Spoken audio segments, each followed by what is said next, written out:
tous et bienvenue dans ce nouvel épisode de Fauteuil Rouge.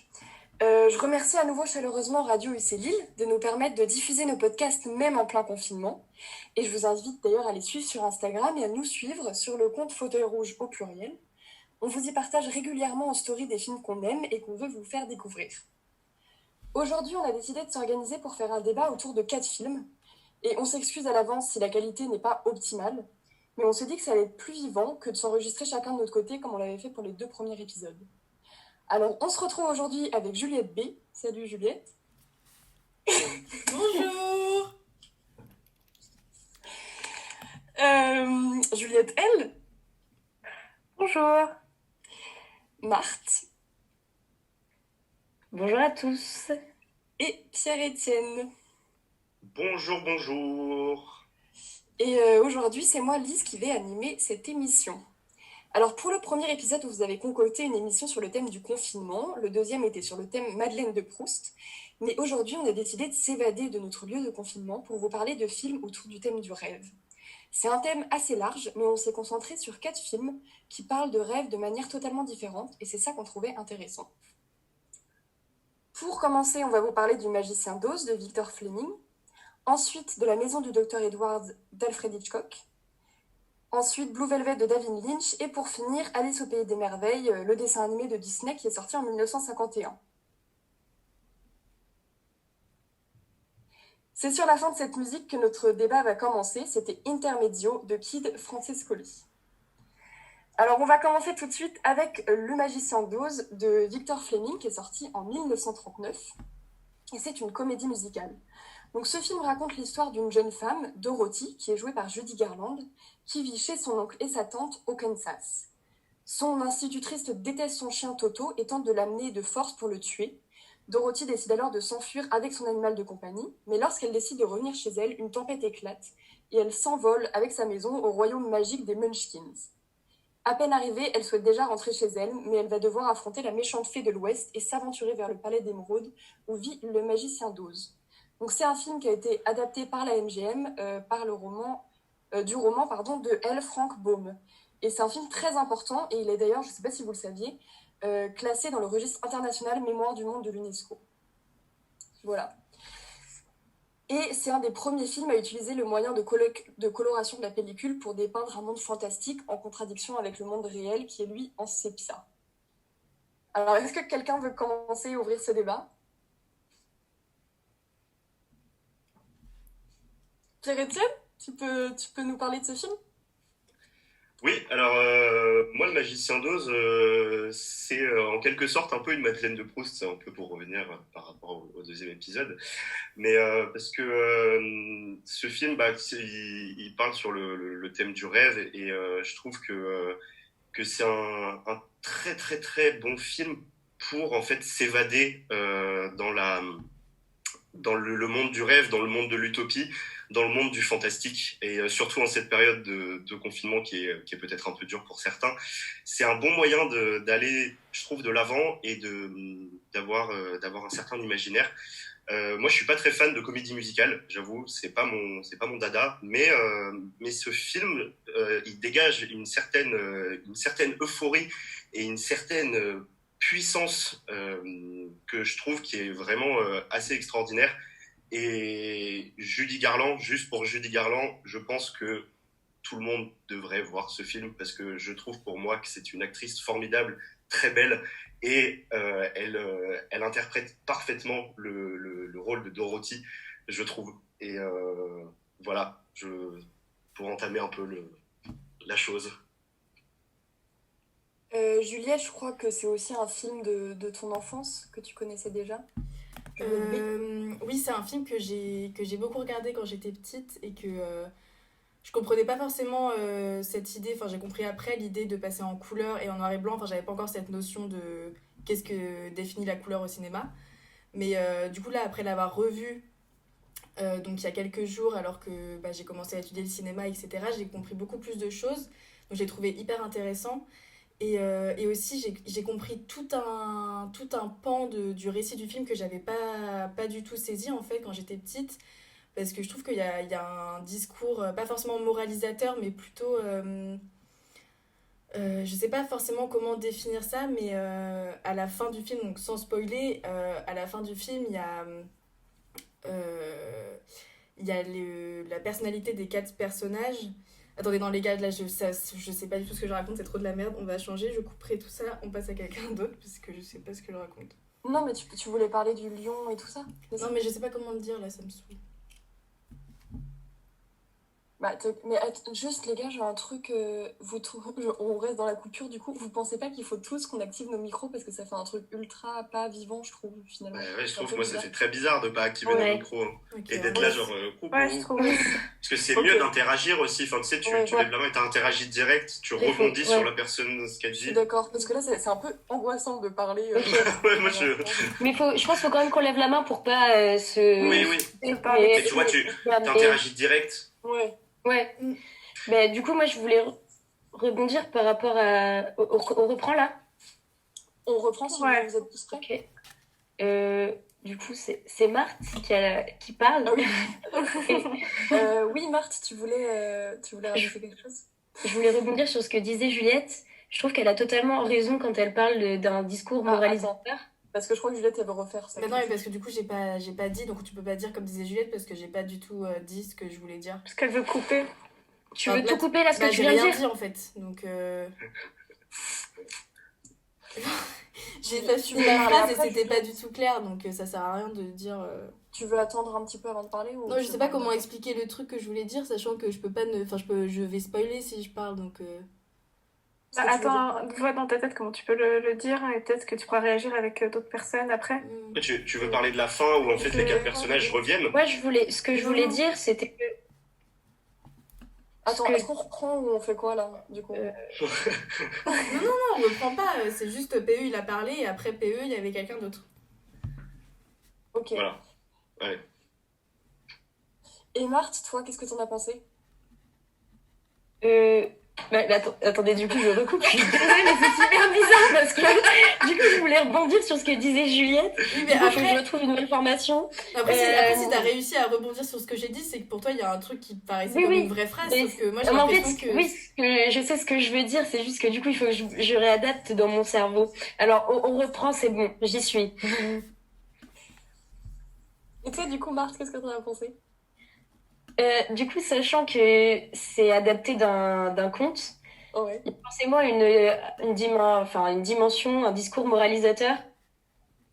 Et ici, c'est Dorothy qui doit apprendre à adapter ses désirs au champ du possible. Et elle le réalise à la fin. Ah merde. Ça me parlait de la fin. Mais les gars, je pense qu'on peut spoiler ce film. Enfin, Oui, tout- oui, tout le monde l'a vu. Donc, je. Hein, mais tout ça le monde reprend pas tout le monde ça. connaît le magicien d'Oz. Bah, en vrai, tout le monde met la fin, on spoile pas là. Putain, il a quasiment un siècle ce film quand même. Et puis, on peut rien dire, on spoil pas, en vrai, les gars, on peut rien Ouais. C'est dire. compliqué, hein. Bah ouais. Au pire, sinon on dit attention spoil. Oui, on a dit. Bah, Marthe, tu commences la chronique et tu dis, bon, là, je vais devoir spoiler pour expliquer, mais bon, quand je pense que tout le monde connaît la fin, nanana. Ok, ça marche. Moi, perso, je la connaissais pas la fin. Je connaissais pas du tout ce film. Alors, je vais juste dire attention, spoil. Ok, bah. Ça traîne en longueur là. Oh là là. C'est vraiment. On y va, là. Et toi, Attends, c'est un conte de qui, pardon? c'est un conte de En radio, on y Ah, arrive. bon. Pourquoi on n'y arriverait pas? Frank Baum. Frank Parce Baum. que là, on a la possibilité de s'arrêter, du coup. On s'arrête. Ouais. Bah, on s'arrête pas. On n'a pas la possibilité de s'arrêter. Ouais. On Ok, est en à moins studio d'avoir radio, un on bon n'a pas la souci. possibilité. Ok, bon, d'accord. Oui, non, mais voilà. Mais sinon, si tu dis quelque chose, bah, tu le dis et tu rattrapes de ce que tu as dit et tu Ouais. dis merde. Enfin, on fait comme si on Oui, pouvait ok, pas c'est s'arrêter. spontané, c'est pas grave, ouais. Ok, Ouais, voilà. Donc, c'est Frank Baum. ok.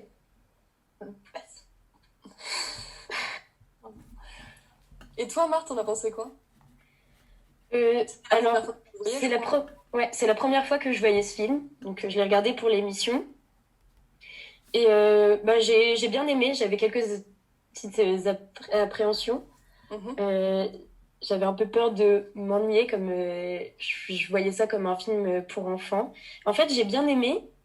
Et moi, je voulais parler de la dimension enfin, le discours moralisateur un peu du film, sachant que c'est adapté d'un conte donc de Frank Baum. Dans tous les contes, à chaque fois, il y a un peu une espèce de morale à la fin de l'histoire. Et là, du coup, adapté au film, on retrouve quand même cette morale. Et le rêve va servir de voyage initiatique à Dorothy pour qu'elle comprenne que elle doit adapter ses désirs au champ du possible. Et du coup, c'est ce qui va lui faire prendre conscience qu'elle aurait pu rentrer depuis toujours chez elle. Mais il fallait attendre de comprendre ça pour pouvoir retourner dans son monde et au Kansas.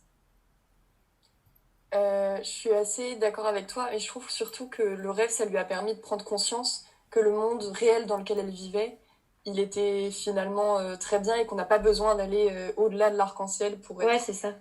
pour être heureux. Oui, parce Dans que un du coup, autre c'est un monde, pardon, c'est un monde du merveilleux totalement, et pourtant, elle veut quand même retourner au Kansas où le monde est en sépia, c'est la Grande Dépression, c'est la misère, etc. Et là, elle se retrouve dans un monde merveilleux, magnifique, utopique, comme disait Pierre-Étienne, et elle a quand même envie de rentrer chez elle. Ouais, tout à fait. Juliette, tu voulais parler? Juliette B?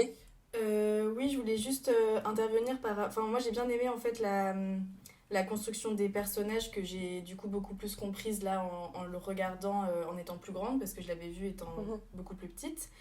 Et c'était vraiment... Enfin, c'est quand même des personnages très stéréotypés, c'est-à-dire qu'il y en a un qui représente, entre guillemets, le courage, l'autre, le savoir, l'autre, l'amour, et Dorothy, donc Judy Garland, qui représente un peu... Enfin, qui elle-même représente tout son voyage initiatique vers la maturité et vers la prochaine personne qu'elle sera en se réveillant de ce rêve qui va la changer. Et du coup, ce que j'ai vraiment aimé, c'est ces personnages très stéréotypés, mais justement bien stéréotypés en fait, et qui, bon, forcément, c'est quand même un film plus pour enfants, donc ça permet à tout le monde de le voir, enfin de comprendre quand même ces personnages.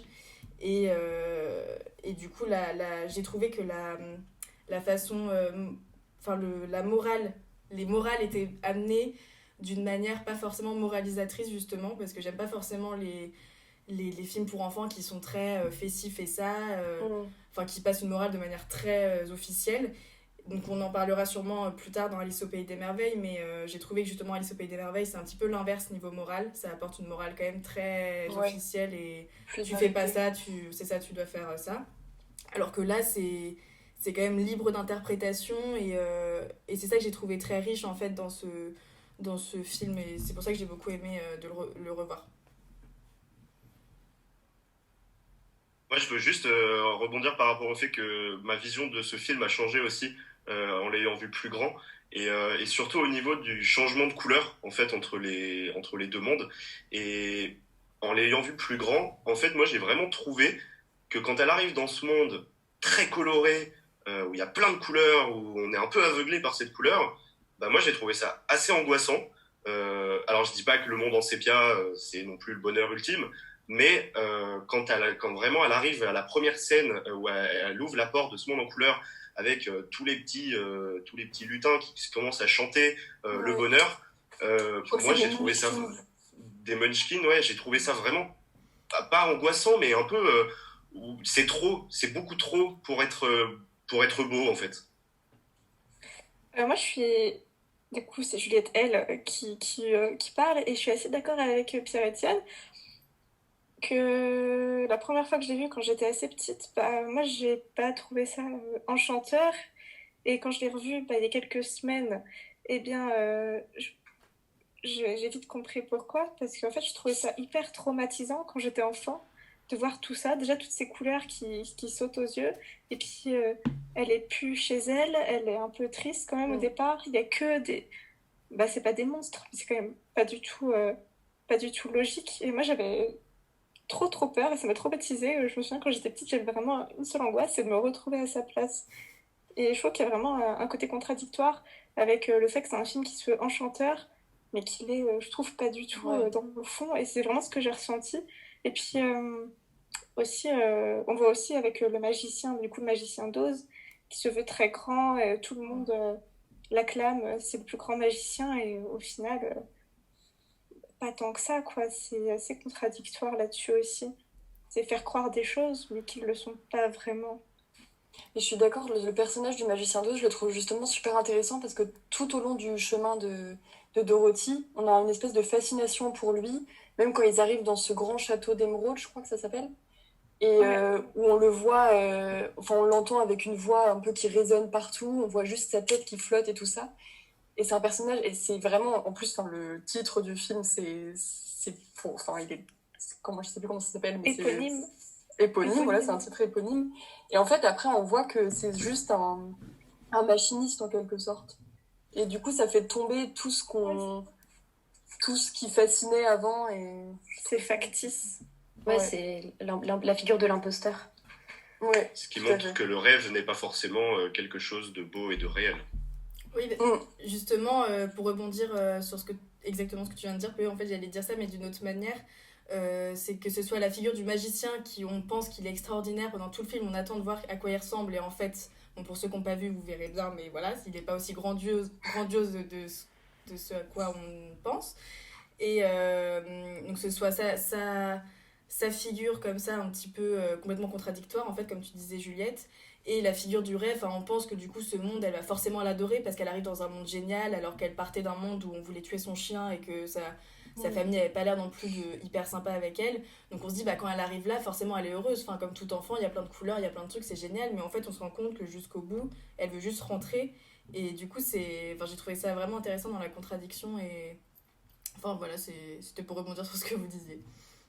Ouais. Est-ce que quelqu'un a un dernier mot pour ce film? Non, tout a été dit. Marthe, peut-être.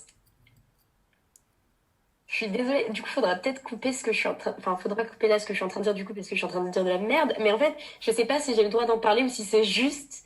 Mais moi, j'avais l'impression que le Magicien d'Oz aussi avait un parallèle quelque part avec Dieu. Parce que Ah quand ouais. il arrive au Emerald City, là, ils disent ben non, personne n'a jamais... Enfin, le mec, le gardien, il dit bah, personne n'a jamais vu le Magicien d'Oz. Et du coup, et elle répond bah, alors, pourquoi vous lui vouez un culte, tu vois? Et du coup, ça m'a fait penser un peu à Dieu, mais je sais pas si c'est bien, donc, enfin, si c'est légitime d'en parler ou pas. Et Moi, je trouve ça, Si, enfin, moi, moi, je je trouve trouve ça que il y a complètement. vraiment quelque chose à dire derrière, quoi. Ouais, ouais, moi je trouve ça complètement intéressant. Surtout qu'en plus, ils vont voir cette personne parce que cette personne est censée leur donner tout ce qu'ils n'ont pas. Tu vois, donc c'est aussi un peu dans. Enfin, je veux dire, les personnes qui sont très croyantes peuvent souvent se dire bon, bah voilà, c'est Dieu qui possède tout ce que j'ai pas et c'est pour ça que. Après, je vais pas envie Oui, de faire un discours mais sur la c'est ça, en fait, religion, mais. pendant tout le film, ils se disent, ah bah moi, il me manque un cœur, moi, il me manque un cerveau, moi, il me manque le courage. Dorothy, elle veut rentrer chez elle et ils mettent tous leurs espoirs en une personne que personne n'a jamais vue. Personne ne sait qui c'est. Et à la fin, en fait, ils se rendent compte que toutes ces choses, ils les avaient déjà et que c'est le voyage et leur croyance qui les a menés, en fait, à se rendre compte qu'ils les portaient déjà en eux et le magicien d'Oz leur a rien apporté. Bah, Mais du coup, Si, me font garde ça, parce que le c'est parallèle super. avec la religion et la croyance, justement, enfin, parce que ils espèrent que le magicien va leur donner ce qu'ils n'ont pas, comme peut-être quelqu'un peut l'espérer avec Dieu ou la religion, j'en oui, sais c'est rien. ça. Mais le truc, c'est que il y a le voyage qui les amène jusqu'à lui, mais quand même, jusqu'au bout, ils vont penser que ce magicien va leur apporter ce qu'ils ont. Parce que quand même, à la fin, il leur apporte quelque chose, mais en fait, il leur apporte le savoir que, en fait, tout ce qu'ils attendent, c'est déjà en eux, tu Ouais. vois. Mais sans Et lui, puis c'est ils auraient symbolique aussi. peut-être pas su, tu vois. C'est assez Ouais, symbolique. il apporte Il doit- la morale. Oui, Parce c'est que ça, par c'est exemple, très pour celui qui symbolique. peut être intelligent, il me semble que c'est un diplôme. Oui, Donc au final, ça veut ouais. rien dire en soi. Et j'ai trouvé ça aussi assez critique, je trouve, le moment du diplôme, parce que. Enfin, c'est quand même fou quand l'épouvantail il dit moi je pense que je suis bête. Et le magicien lui répond ah non, non, il suffit d'un diplôme, regarde tous les gens dans mon. Parce qu'il dit toujours dans mon pays, donc en fait on se demande quand même de quel pays il parle, parce qu'à chaque fois il dit dans mon pays, les gens se pensent intelligents quand ils ont un diplôme, donc tiens, je t'en donne un et tu seras Il intelligent. parle du Kansas. Oui, c'est ça, du coup, mais ça se trouve, le réalisateur il visait un pays en particulier. Mais du coup, c'était. Bref, voilà. Je sais pas si on peut mettre ça parce qu'on spoil quand même beaucoup là. Ah si, moi je pense qu'il faut le laisser. Hein. Oui, je pense Et aussi. du coup, est-ce qu'on répète ou on garde là la discussion telle qu'elle est? Non, Gueule, on fera le truc. Non, c'est beaucoup plus intéressant une discussion comme ça. Hein. Là, c'était beaucoup plus naturel. Hein. Ouais, je suis d'accord. Mais du coup, je veux juste revenir sur ce que tu viens de dire, Marc, parce que moi, j'avais pas forcément vu la comparaison avec Dieu, qui je trouve très intéressante, mais j'avais plus vu une comparaison avec. Enfin, j'ai l'impression que ça représente un peu le cinéma, ce film où le magicien d'Oz, c'est un espèce de créateur de rêve. On a l'impression que c'est de la magie et tout, comme le cinéma. Et au final, on voit que c'est juste quelqu'un qui est avec des machines et et qui créait toute cette rêverie. Et je trouvais que ça faisait un espèce de parallèle avec le cinéma et le réalisateur. Mais Voilà. c'est carrément vrai aussi, parce que quand on arrive dans le château, enfin la première image entre guillemets qu'on voit du magicien, c'est des effets de ouf avec de la fumée Ouais. et tout, et on Ouais. est là avec les Un peu yeux à la écarquillés et Méliès, tout. quoi. Ouais, c'est ce que j'allais dire, ça m'a fait penser à Méliès. Et en fait, Ouais. c'est un La petit grosse mec, tête, etc. comme tu dis, avec sa machine, quoi. Donc, je trouve ça hyper cohérent ce que tu dis avec la figure du magicien. Est-ce que quelqu'un a autre chose à dire? Non. Conclu sur le film. Bah, du coup, moi je trouve que pour conclure, c'est un film quand même qui, en général, vous me dites si vous êtes d'accord ou pas, nous dit que l'important n'est pas de trouver un monde merveilleux loin de chez nous où on se sentirait bien, mais plutôt de trouver le merveilleux dans nos vies à nous. Et j'ai l'impression que c'est ça qu'elle trouve Dorothy tout au long de ce film. Trouvons le merveilleux dans le confinement, et oui. Exactement, c'est ce que j'allais dire. Voyons le positif. Voyons le Ouais, positif. chaque vie, Nous chaque vie pouvons, est merveilleuse. nous pouvons continuer à rêver, et ça, c'est chouette. Voilà, ça nous rappelle un peu de regarder la beauté de notre réalité. Ça devient émouvant, là, il faut qu'on passe à l'autre film, on va tous pleurer. Donc voilà, si vous ne l'avez pas encore vu, et ben le confinement va vous permettre de le voir pour rêver un peu. Et...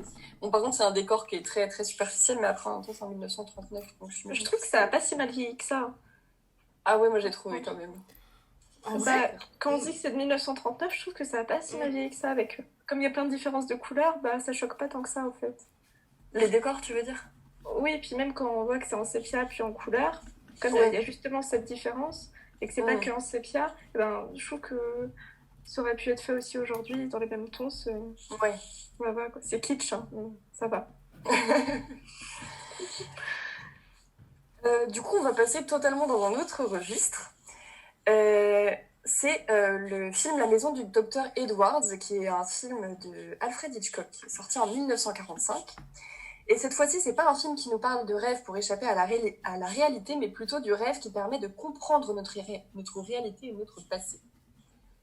Alors, ce film raconte l'histoire de Constance, qui est jouée par Ingrid Bergman et qui est médecin dans un hôpital psychiatrique. Et cet hôpital va accueillir un nouveau directeur, le docteur Edwards, dont elle va tomber amoureuse. Mais elle va vite prendre conscience que cet homme, joué par Gregory Peck, est en vérité amnésique et pour s'échapper du meurtre qu'il pense avoir commis contre le docteur Edwards, a pris son identité. Constance est persuadée qu'il est innocent et donc elle va tenter de lui faire retrouver sa mémoire par la psychanalyse et l'analyse de ses rêves afin de l'innocenter. Qu'est-ce que vous en avez pensé de ce film?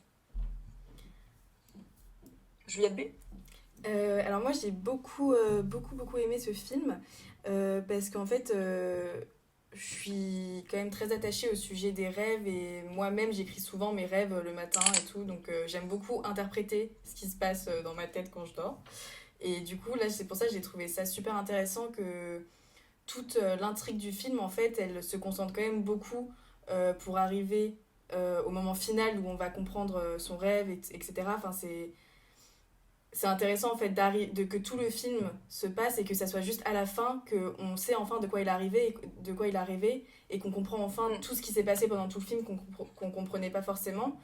Et du coup j'ai trouvé ça intéressant qu'on ait besoin de partir un peu dans un truc complètement irréel et complètement flou qui se passe dans sa tête et que personne d'autre à part lui a vu pour comprendre toute une enquête qui est en train de se dérouler quoi. Donc j'ai vraiment trouvé ça hyper intéressant en fait. Même la séquence du rêve est hyper belle avec des décors vraiment originaux. Donc, C'est Dali qui a fait les décors. C'est qui? Ah, c'est Dali. Ouais. Dali qui a fait les décors de la séquence du rêve. Deuxième collaboration avec un film, je crois. Il n'a pas beaucoup collaboré avec des cinéastes. Avec Louis Buñuel sur Un chien andalou et ce film-là, je crois que c'est les deux seuls. Et ben, le rendu est vraiment... Justement, il y a une petite dans cette séquence du rêve, du coup, avec la participation de Dali, il y a une petite, je sais pas si vous avez vu, il y a une petite référence à Un chien andalou de Buñuel et du coup au maître du surréalisme et tout avec ça. Les yeux et avec les yeux et les ciseaux qui découpent la tenture avec les yeux. Ouais. Du coup, j'ai bien apprécié ce petit clin d'œil. Lol. Il découpe des yeux, il fait référence à ça. Ouais, on a compris Là, parle à quelqu'un d'autre, vite. Fredson. Moi, ce que j'ai beaucoup apprécié dans ce film, alors je l'avais jamais vu, Je suis un très très grand fan d'Hitchcock. Je suis très fan de ce réalisateur. Et pourtant, je n'avais jamais vu ce film encore. Et il m'a beaucoup impressionné parce que déjà, le personnage principal est une femme. Pour un film de 1945, c'est pas quelque chose d'assez exceptionnel dans le sens où c'est le personnage principal est une femme, mais c'est son rôle en fait. Elle est psychiatre, elle est une grande psychiatre assez importante et de grande renommée. Et pour cette époque, c'est quelque chose d'assez impensable, je pense, d'avoir une C'était femme rare. psychiatre. C'était rare, voilà, c'était très rare d'avoir une femme psychiatre qui va entrer dans la tête des gens, et essayer pas de les manipuler, mais enfin, pas de les manipuler, hein, mais je veux dire de rentrer dans la tête des gens en fait. Et donc j'ai trouvé ça assez impressionnant en fait de voir cette figure féminine à la tête de ce rôle-là, parce que en plus Hitchcock va même pas elle va faire le cliché de la femme un peu niaise, gnangnan, qui tombe amoureuse, oh là là, je suis folle amoureuse de toi.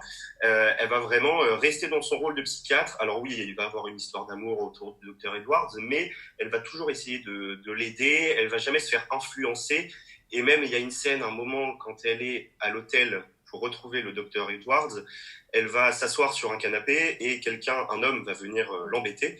Et elle va pas se faire marcher dessus, elle va toujours, elle va dire non, enfin elle va être tenace. Et je trouve que j'ai trouvé ça vraiment très intéressant de voir cette figure féminine en fait tenir un rôle aussi imposant.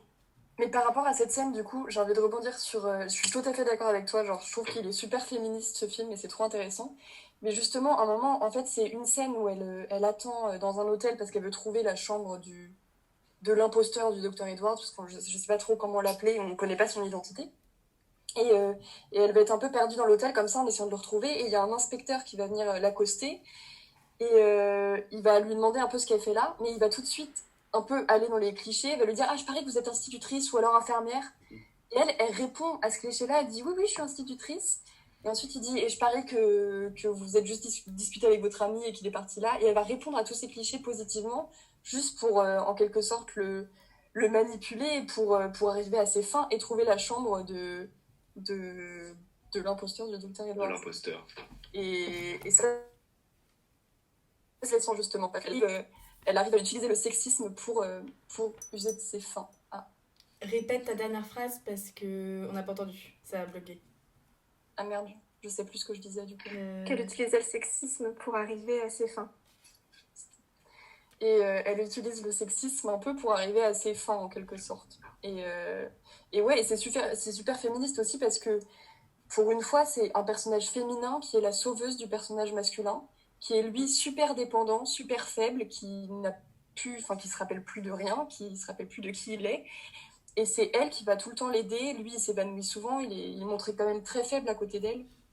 Et ça fait du bien de voir des films de 1945 où c'est la femme qui est sauveuse. Et donc voilà, je suis d'accord avec toi, c'était très chouette. Oui, parce que justement, dans ce genre de film, c'est toujours un peu, enfin dans les films d'Hitchcock ou même les films de 1945 et 50, c'est toujours un peu la femme qui tombe amoureuse et qui devient gnangnan et qui est là, et qui tombe un peu dans les clichés, et l'homme qui est là, sauveur, homme, enfin la figure de l'homme. Et là, ça détruit vraiment, je trouve, tous les clichés de la féminité et du masculinisme. Et j'ai trouvé ça, voilà. Je suis d'accord avec toi.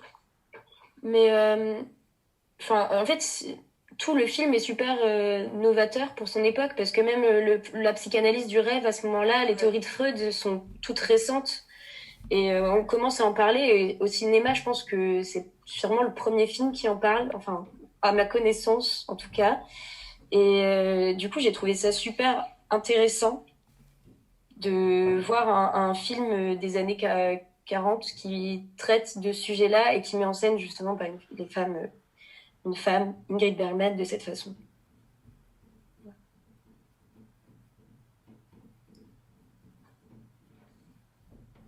J'ai fini de parler, moi.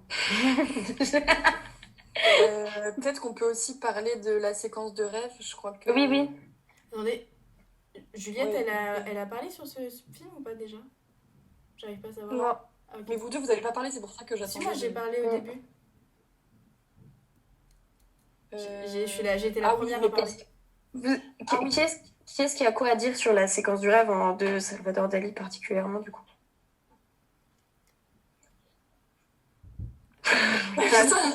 a été, Ouais, parce que... tout a été dit un petit peu, je trouve, sur ça. Du coup, moi, j'avais envie de parler aussi de la séquence du rêve qui est super intéressante, super novatrice et qui est trop belle. Et c'est vraiment très intéressant parce que c'est pas juste dans beaucoup de films, on a des séquences de rêve qui vont juste nous montrer quelque chose, mais de filmer de la même manière que la réalité. Et là, la caméra, elle va vraiment nous plonger dans une autre dimension où on va avoir une focale assez courte. Donc ça va être total. Enfin, les images sont totalement déformées. Même à un moment, ils vont jouer aux cartes et les cartes sont énormes. Enfin, c'est tout un truc qui fait vraiment comme ce qu'on vit dans un rêve en fait, où rien n'a de sens vraiment qu'on voit comme ça et c'est très esthétique. Donc cette séquence est vraiment super belle. En plus, à la base, elle devait durer 20 minutes, je crois. Mais finalement, ils ont... Ouais. Oh. Et justement, ce qui est intéressant aussi dans cette séquence du rêve, alors je crois que Juliette en a parlé, Juliette B en a parlé un peu, mais c'est qu'en fait, dans cette séquence du rêve qui dure peu de temps, elle ne dure pas très très longtemps, Ça mais doit durer 5 minutes, je crois. ouais, voilà, et en fait, dans cette séquence de rêve de 5 minutes, donc qui est complètement psychédélique, en fait, il y a toute l'intrigue et toute l'histoire en 5 minutes. Et j'ai trouvé ça assez impressionnant et important qu'ils réussissent à mettre toute l'intrigue et toute l'histoire dans une seule et même séquence, Ouais, pas longtemps. avec plein de symboles qui expliquent tout, quoi. C'est ça. Juliette B. Et ouais, ce que j'ai bien aimé aussi, c'est que cette séquence, du coup, elle est assez courte quand même. Donc, ça ramène à ce que je disais au début, que tout se passe, on comprend tout en même pas 5 minutes, alors que ça fait déjà 1h30 qu'on regarde un film. Donc, c'est intéressant. Mais il y a aussi, j'aime bien le fait qu'il soit entrecoupé par des interventions, justement, de Constance. De Constance et de son autre amie psychanalyste qui sont en train de comprendre le rêve. Et du coup, j'ai trouvé ça bien en fait que ça soit pas juste à un moment du film, on nous fait partir un peu n'importe où dans un rêve pendant 5 minutes et après on revient au film. Genre, c'était bien qu'on nous fasse un peu partir dans sa tête, puis après on revient pour bien nous rappeler qu'on est en train d'étudier son rêve et que c'est pas juste parce que c'est joli et que les décors sont beaux et que c'est Dali qui l'a fait. Et du coup, à chaque fois, ça revient sur cette idée de voilà, là, le rêve, c'est vraiment important, on est en train de l'étudier, et c'est grâce à ça que vous allez, à la fin du film, avoir compris tout le truc. Donc, c'est pour ça que j'ai vraiment trouvé ça intéressant qu'il y ait des coupures avec les deux qui sont en train d'analyser en mode ah oui, ce personnage, il veut dire ça, nanana. Donc, donc c'est vraiment intéressant. Voilà. Et que c'est pas uniquement contemplatif. Oui, voilà. C'est ça, c'est pas que des beaux décors. Oui, c'est pas là pour faire joli, quoi. Et du coup, ça montre bien l'importance de nos rêves, quoi. C'est pas juste un petit monde merveilleux où il y a des gros yeux qui sont découpés, quoi. Voilà. Et puis ça redonne vachement d'importance à toutes ces névroses. Par exemple, lui, je crois qu'il a, je sais plus, il a le syndrome de la culpabilité ou un truc comme ça. Ouais. Il est amnésique aussi, je crois. Oui, amnésique, mais c'est le problème, c'est qu'il est amnésique. Il pense qu'il a le syndrome de la culpabilité, c'est-à-dire qu'il aurait oublié son identité à cause du meurtre qu'il aurait commis. Donc éventuellement, on pense qu'il a tué le docteur Edwards, et en ça encore Hitchcock maître du suspense, hein. Pendant tout le long du film, on se pose quand même la question, est-ce qu'il est coupable, est-ce qu'il n'est pas coupable? Et parce que lui est persuadé d'être coupable, donc lui il est persuadé d'être coupable, et en soi c'est une explication du coup à son amnésie, le syndrome de la culpabilité. Mais en fait j'allais spoiler totalement tout le film là. Je partir de mon truc. Je suis d'accord avec toi que c'est vraiment bien qu'il fasse durer le suspense jusqu'au bout, parce que jusqu'au bout on se demande mais attends, mais je comprends rien là, est-ce que c'est lui qui a tué, est-ce qu'il a pas tué, et jusqu'au bout du bout on se pose cette même question, donc jusqu'à la dernière minute vraiment, quoi. Et on remarque en fait que grâce au rêve et à la psychanalyse du rêve, on peut remonter en fait mais super loin. Pas seulement dans des événements récents qui nous sont arrivés la veille ou la semaine d'avant, mais vraiment jusqu'à ta petite enfance ou des choses comme ça. Les mécanismes du cerveau. Je pense que ça nous montre aussi qu'on a beaucoup de choses qui sont totalement inconscientes, c'est comme si on était un iceberg qui avait une énorme partie cachée et qui n'est pas forcément supportable pour nous de regarder, et du coup par le rêve notre cerveau essaye de nous passer des petits messages, mais très compliqués à analyser quand on n'a pas vraiment étudié le sujet. Ouais, Juliette B. Et c'est vrai que c'est intéressant aussi parce que pendant tout le film, du coup, on comprend bien que cette personne, donc c'est la personne qui va arriver, je sais plus quel est son nom dans le film. Quelle personne? Bon, le docteur Edwards, Enfin, celui qui arrive au début dans l'établissement. L'amnésique. Voilà, Ouais, l'amnésique. je crois que ses initiales, à un moment, c'est... JB. on Voilà, sait son JB. nom. JB, ouais, c'est Jean-Baptiste, Non, mais son nom... Si, c'est Non, John mais- Ballantyne. John Ballantyne. John Ouais, Ballantyne. mais ça, Mais c'est- attendez, c'est un ouais, peu attendez, spoilé. là, coupure, parce que je pense qu'il faut pas Ouais. qu'on le dise, parce que c'est toute l'intrigue. Que Ouais. lui, c'est censé être le Ouais. docteur Ouais. Edward. en fait. Bon, on va dire On va l'amnésique. dire Je reprends ma phrase en disant l'amnésique, du coup. JB, tu peux dire JB. Mais non, parce qu'ils vont pas. On n'a pas Ouais. parlé du tout de JB là, donc et les gens vont pas Ok. comprendre. Enfin, mais du coup, alors attendez. Mais ce que je trouve intéressant, c'est que on nous dresse le portrait de cette personne très très amnésique, alors qu'en fait, il suffit d'un rêve de 5 minutes où il y a toute sa mémoire qui revient dans son rêve complètement imagé. Mais du coup, ça montre la puissance de la mémoire, même quand on n'en a plus. Il y a quand même plein de choses dans nos rêves qui peuvent ressortir en fait. Donc. Oui, mais je pense surtout, c'est sa mémoire est toujours là. C'est juste qu'on voit bien à chaque fois que, par exemple, souvent quand il voit du blanc, ça lui rappelle le souvenir. Et direct, il s'évanouit parce que son corps est incapable de supporter ça. Et du coup, je pense que toute sa vie, la mémoire, elle est là. Un peu c'est une question de survie, en fait. Et pas que son cerveau ne lui montre pas ça consciemment. Oui, c'est ça. En fait, sa mémoire, elle est autre part que la mémoire normale, enfin en tout cas des Ouais. autres personnes du film, quoi. Elle est autre part. Ouais, bah elle est inconsciente, quoi. Ouais, voilà. Mais comme c'est un moment le psychiatre ami de Constance, j'ai oublié totalement son nom, Attends, je vais regarder. mais je crois que c'est le docteur Murkinson, il me semble, mais je sais plus exactement. Mais un moment, C'est Dr. Martinson, ouais.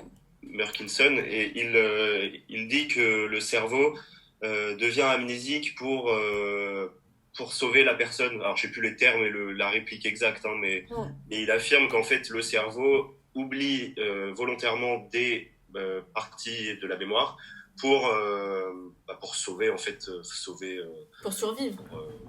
pour survivre, en fait. Voilà, c'est Ouais. ça, pour survivre. Voilà. Ouais. Mais je trouve que au-delà de ça aussi, ce film, il pose une question qui est hyper importante et qui est, est-ce que quelqu'un d'amnésique peut être jugé, par exemple?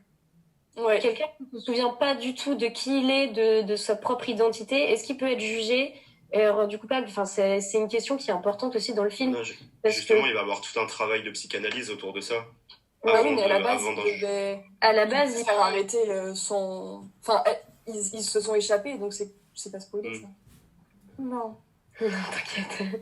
Ah, tu t'en Ils doutes se bien sont que c'est- échappés justement pour qu'elle ait une chance de découvrir la vérité avant que la police l'arrête, parce que je pense que sinon ils l'auraient Ouais. fait, parce que lui il dit qu'il l'a tué, voilà, tu vois, ça se finit là. Oui, c'est vrai. C'est un peu pour redonner de... Non, c'est vrai que ça pose une question intéressante, comme m'a dit Marc. Juger Ouais, le j'avoue, garçon blanc. Ouais, mais je crois que c'est... C'est juste pour vous prévenir que ça fait 38 minutes. Ouais, Ça, mais après, je pense qu'il y a plein de trucs qu'on pourra couper. Ouais. Oui, il y a plein de choses, même au début, il y a toute ma tirade. Ouais. Ouais. Mais juste quand même, là, il nous reste 2 films, enfin, c'est un peu la merde, quoi. Ok, on... Mais je pense qu'il faudra qu'on coupe des passages, enfin, forcément, il faudra qu'on fasse un tri dans ce qu'on a dit, des trucs qui sont un peu moins intéressants ou des répétitions peut-être. Peut-être, ouais. Ça va être le bordel. un peu. Sinon, on peut pas faire 1 heure d'émission, on avait fait ça une fois, la toute première, la Ah chronique. oui, moi, là. au pire, ça me... Si ça jamais, peut arranger. si jamais notre truc va vraiment jusqu'à 1 heure, qu'on peut pas couper, parce que c'est dur de Ouais. couper des phrases d'un débat, quoi. Enfin, c'est Bah oui. compliqué. Bref, du coup, voilà. Ok. Est-ce que du coup, vous avez une dernière chose à dire sur ce film avant qu'on passe au prochain? Regardez-le. Ça, regardez-le. Et... c'est une bonne chose. Ouais, on vous le conseille en tout cas. C'est du Hitchcock, c'est du grand art. On va tout de suite avoir une pause musicale avec la musique... Attends, merde, elle est de qui, Blue Velvet? J'ai pas noté. Attends. Vince Johnson, là, comment il s'appelle? C'est celui qui fait Lonely aussi. Elle est de... C'est pas Bobby Vinton? Bobby Ouais, Vinton. Bobby Vinton, c'est ça. Bobby Vinton. Bobby Vinton. Bobby Vinton. Elle a été aussi reprise par Brenda Lee notamment et Lana Del Rey plus tard. Bobby Vinton. C'est Bobby Vinton. Oui. Ok, très bien. On va tout de suite avoir une pause musicale avec la musique Blue Velvet de Bobby Vinton. Et ensuite, on va parler de nos 2 derniers films.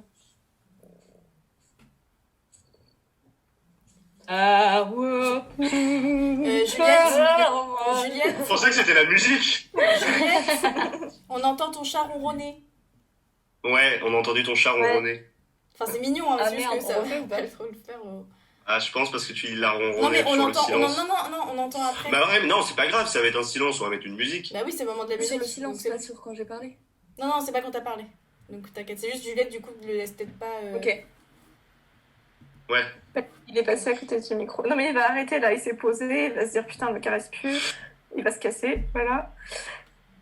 Connard. Et donc on vient.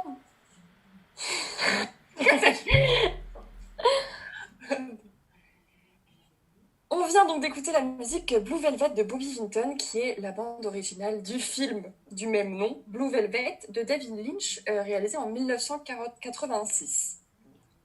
Donc on fait un petit saut dans le temps par rapport au film La Maison du Docteur Edwards, on est 40 ans plus tard.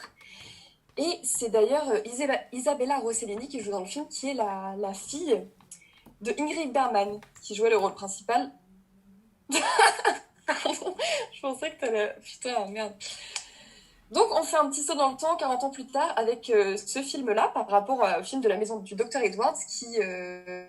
Ok, ce n'est pas du tout français ce que je dis, attendez, désolée, c'est la dernière fois que je reprends. T'inquiète, respire un bon coup, Lisette, ça va aller. Ça doit se passer. Tu veux de On reste l'eau tous calmes. Tu veux de l'eau? Non, c'est bon. Et donc c'était la musique Blue Velvet de Bobby Vinton, qui est la... Putain, c'est trop relou. Ok, c'est bon, là je ferme ma gueule, j'arrête. Et c'était la musique Blue Velvet de Bobby Vinton, qui est la bande originale du film du même nom, Blue Velvet, pardon, de...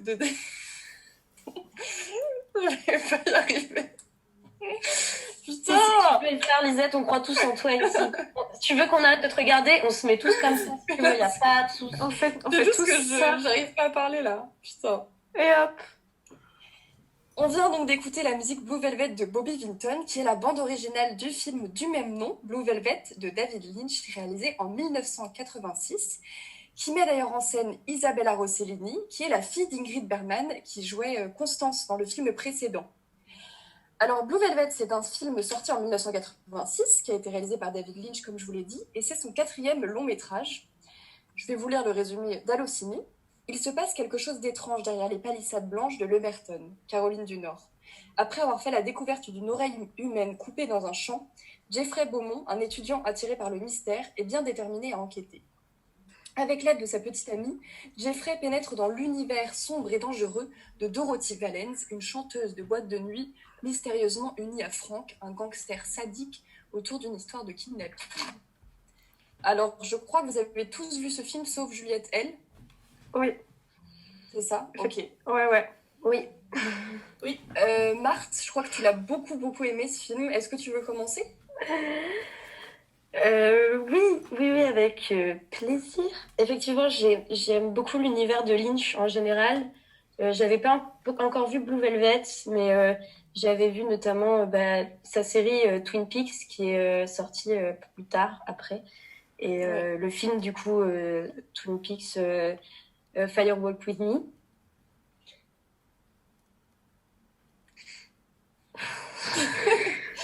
Je suis désolée. En fait, j'ai noté tellement de choses que je ne sais même pas par où Attends, commencer. c'est si quelqu'un d'autre commence. C'est pas J'ai- grave. Est-ce que quelqu'un d'autre Moi, commence? j'ai commencé par la symbolique des couleurs, mais du coup, il faut peut-être qu'on commence par le rêve ou la figure du double. Ok, Et vous bon, pensez que je parle de quoi en premier? C'est pas grave. Au pire, je pense que quelqu'un d'autre commence, comme ça tu vas pouvoir réenchérir après, non? Mais moi, la seule Ok. truc que j'avais noté, c'était que je voyais pas vraiment où était le rêve. Donc, si tu veux, je peux dire ça et dire Ah ma oui, vision voilà. du Ok, truc. très Comme ça, bien. après, toi, tu Ok. rebondis. Ok. D'accord, très bien. On retire tout ce que j'ai dit, ça n'a pas existé, ça n'était pas... Bon courage pour la personne qui monte, hein, parce que...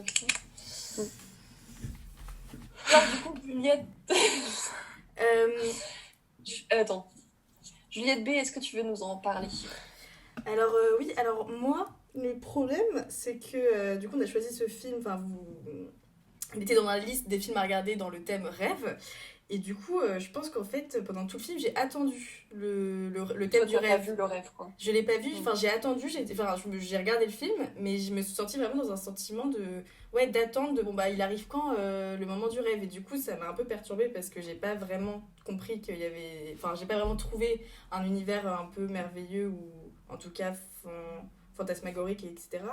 Et du coup, moi j'ai l'impression que si jamais je devais trouver du rêve, ça serait au moment où, parce qu'il y a un moment où on rentre dans l'oreille, donc ça c'est dit dans le synopsis qu'il y a une oreille qui est retrouvée, donc c'est pas vraiment un spoil, vous inquiétez pas, mais à un moment où on rentre dans une oreille, donc là on arrive dans le tuyau de l'oreille, enfin c'est tout noir, et on Une arrive... oreille perdue. L'oreille perdue, c'est ça. corps. On rentre dans l'oreille sur le sol, qui est perdue, qui a personne d'humain, il y a que l'oreille.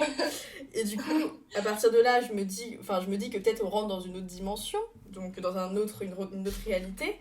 Et après, du coup là, il y a quand même tout le film qui se passe. Et après, à la fin du film, on sort d'une oreille, donc je me dis, oh, c'est l'oreille coupée du début. Et en fait, non, c'est l'oreille du personnage principal. Donc moi, j'étais complètement paumée.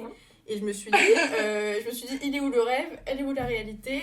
Et en tout cas, ce que j'étais sûre, c'est qu'il y avait beaucoup de violence dans ce film. Et moi, j'étais quand même un petit peu cachée sous ma couette, quoi, pour le dire. Mais en fait, je pense que juste le truc, c'est que le rêve, là, il est beaucoup plus subtil. Enfin, après, ça dépend de la vie de tout le monde. Justement, c'est intéressant parce que personne n'a le même avis par rapport au rêve. C'est beaucoup plus subtil que Le Magicien d'Oz, Alice au Pays des Merveilles, enfin, les autres films qu'on a mis, où là, c'est vraiment là, sous nos yeux, quoi. Donc vas-y Marthe, si tu veux répondre à Juliette. Oui, bah déjà c'est vrai, c'est fréquent chez Lynch qu'il utilise un orifice ou un trou pour entrer dans un monde. C'est vrai que le terme orifice c'est peut-être.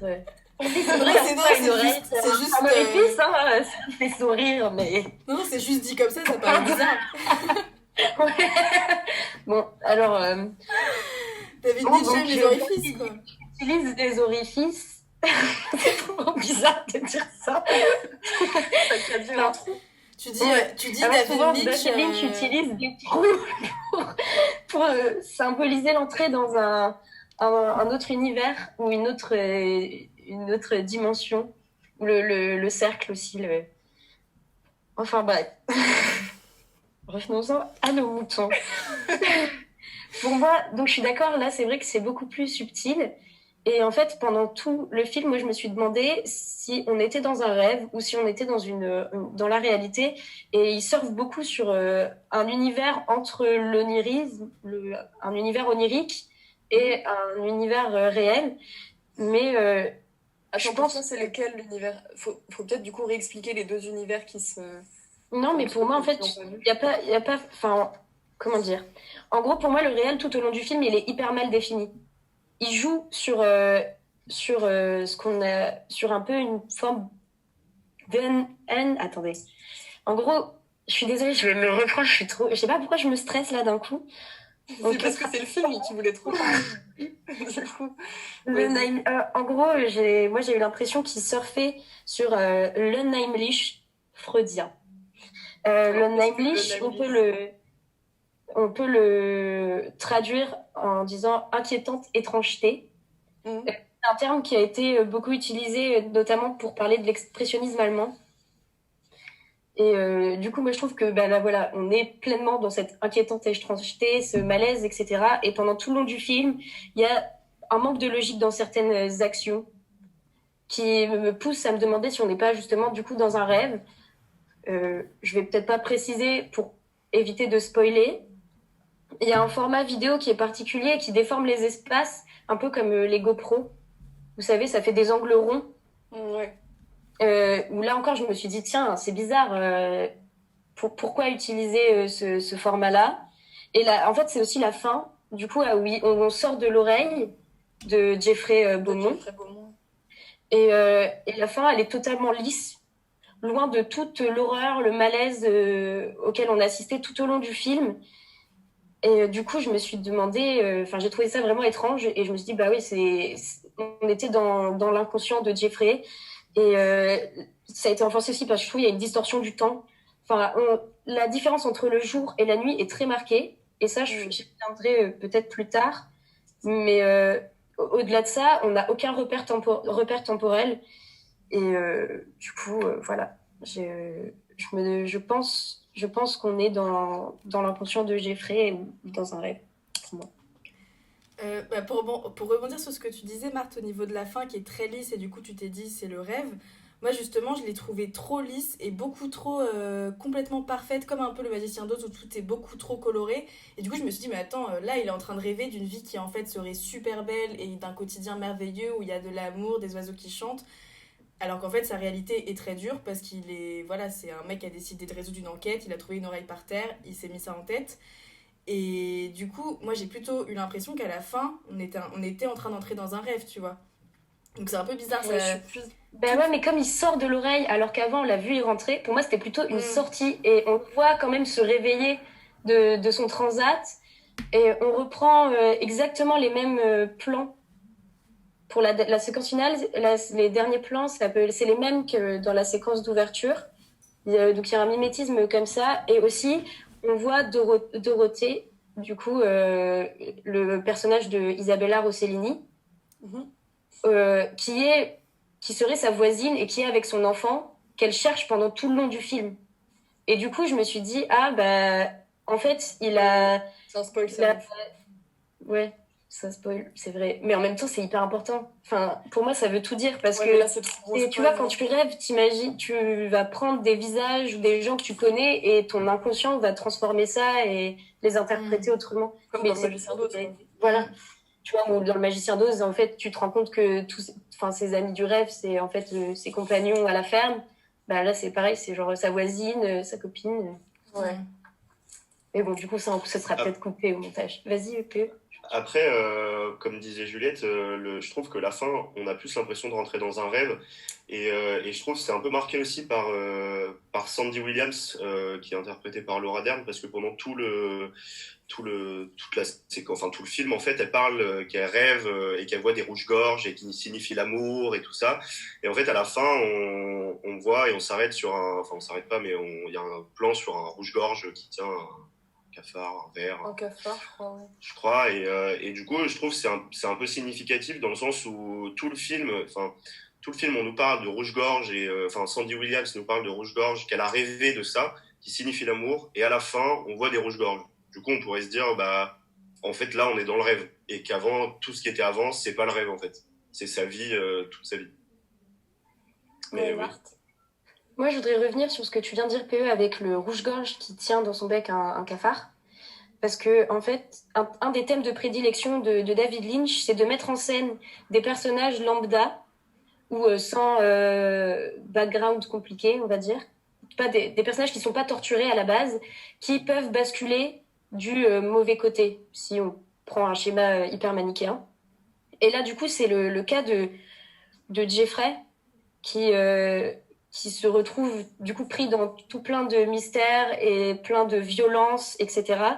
Et en fait, pour moi, David Lynch, il dit, bon bah oui, voilà, on peut tous devenir mauvais ou faire des mauvaises choses à un moment donné dans notre vie. Et ce qui peut nous sauver, enfin l'humain porte en lui un mal, et ce qui peut sauver l'humain, c'est l'amour. Parce que les rouges-gorges, dans le film, ils symbolisent l'amour. Quand Sandy, elle parle de son rêve, et des rouges-gorges, elle en parle comme symbole d'amour. Et à la fin, du coup, on voit un rouge-gorge qui mange un cafard, alors que le plan d'ouverture du film, c'est une ville aux allures parfaites, une petite banlieue américaine. Et là, on descend sous terre et on voit tous les cafards. Et du coup, ça montre comme ça l'ambivalence de cette société américaine. Et il en parle aussi on le voit à travers la symbolique des couleurs ou des figures. Dorothy, elle est toujours habillée en couleur pastel, claire, alors que Non, tu voulais Sandy, dire. pardon, Sandy est toujours habillée avec des couleurs pastel, tandis que Dorothy, elle est dans des couleurs plutôt sombres, bleu ou le rouge. Et du coup, pour moi, il y a cette ambivalence entre la quiétude et la perversion, où Sandy, elle représenterait du coup cette société parfaite américaine qui est contrebalancée par le monde de Dorothy, qui est celui de la nuit et de la perversion, de la violence, qui est un monde beaucoup plus froid et triste. Mais je suis. Je trouve, pardon. Je trouve que Sandy, c'est vraiment le cliché pur et simple de la petite fille prude et inutile des films, avec ses couleurs, enfin ses robes de couleurs et surtout vers une séquence de fin où on la voit arriver avec une robe blanche complètement immaculée, comme si c'était la Sainte Vierge. Enfin, je trouve, enfin moi j'ai pas vraiment très apprécié le film et je trouve que ça a été un peu rempli de clichés et surtout ouais, comme tu as dit avec Sandy et ses robes de couleur pastel, prude, tout ça. Mais je pense justement, ce qui est intéressant, c'est que ça met totalement, comme tu disais, Marthe, en comparaison deux mondes. qui sont totalement différents. Et ça peut donner un peu une vision manichéenne, un peu comme tu dis, PE, par rapport à Sandy, qui symbolise vraiment la virginité et tout ça. Mais en fait, à mon avis, il faut dépasser ça parce que justement, Jeffrey, lui, c'est le seul personnage qui va un petit peu voyager entre ces deux mondes-là. Et j'ai l'impression que, d'ailleurs, au début, on parle beaucoup du début, mais je trouve qu'il est très important parce que ça s'ouvre sur un ciel tout bleu, des roses très rouges, un jardin avec de l'herbe très verte et tout ça. Et moi, d'ailleurs, ça m'a fait beaucoup penser à l'ouverture d'American Beauty ou alors au décor dans Édouard aux mains d'argent avec un peu l'American Dream, quand on a une maison parfaite dans une petite banlieue et tout ça. Mais très vite, du coup, on va aller s'enfoncer sous la terre et on va voir que le mal est partout. Même quand on a l'impression que c'est vraiment la petite ville parfaite et tout, le mal est toujours là. Et je trouve que c'est Jeffrey qui nous mène pendant tout ce film. Et c'est un peu comme s'il allait vers l'âge adulte où il quittait l'innocence de cette ville parfaite et tout ça pour aller pour découvrir vraiment la violence. Et même lui, d'ailleurs, c'est ça, je trouve, qui détruit la vision manichéenne de cette histoire, c'est que même lui, il va commencer à aller vers la violence quand comment elle s'appelle? Dorothy. Ouais, Dorothée plutôt. Dorothée. Dorothée, elle lui demande de le frapper, il va finir par la frapper.